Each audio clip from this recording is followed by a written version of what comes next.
सुनो राजन, बहुत समय पहले लंका का राजा लंकाधीश रावण अपने अपार बल, ज्ञान और घोर अहंकार के लिए प्रसिद्ध था। देवता भी उसके नाम से कांपते थे। एक दिन स्वर्गलोक में अप्सरा रंभा किसी कार्य से जा रही थीं। उनकी सुंदरता चंद्रमा की शीतल आभा जैसी थी। उसी समय वहां रावण की दृष्टि उन पर पड़ी। अहंकार से भरे रावण के मन में वासना जाग उठी और उसने रंभा के साथ जबरदस्ती करने का प्रयास किया। रंभा घबराकर हाथ जोड़कर बोली, हे लंकेश्वर, मैं तुम्हारे बड़े भाई कुबेर के पुत्र नल कुबेर की प्रिय हूं। इस नाते मैं तुम्हारी पुत्र वधू के समान हूं। कृपा करके मेरा अपमान मत करो। परंतु अहंकार में अंधे रावण ने उनकी विनती को अनसुना कर दिया और उनका अपमान कर बैठा। जब ये घटना नल कुबेर को ज्ञात हुई तो उनका क्रोध अग्नि की तरह भड़क उठा। उन्होंने उसी क्षण रावण को भयंकर श्राप दिया। हे रावण, आज के बाद यदि तू किसी भी स्त्री को उसकी इच्छा के विरुद्ध छुएगा तो उसी क्षण तेरा सिर 7 टुकड़ों में फट जाएगा। समय बीता।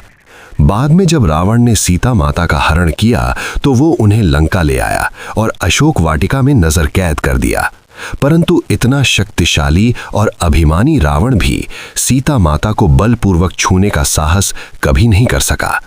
वो उन्हें डराता, धमकाता और मनाने की कोशिश करता, लेकिन कभी उनकी मर्यादा का उल्लंघन नहीं कर पाया।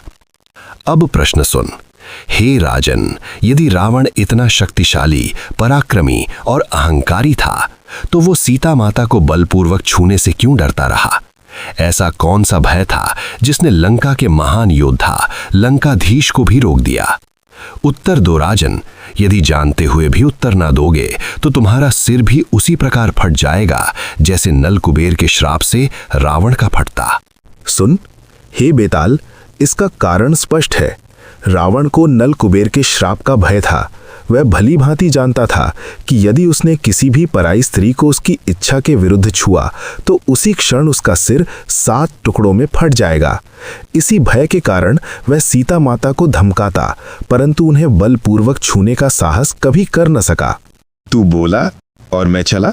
अगर हमारा कंटेंट आपको अच्छा लगे तो प्लीज लाइक, शेयर, सब्सक्राइब के साथ कमेंट करें।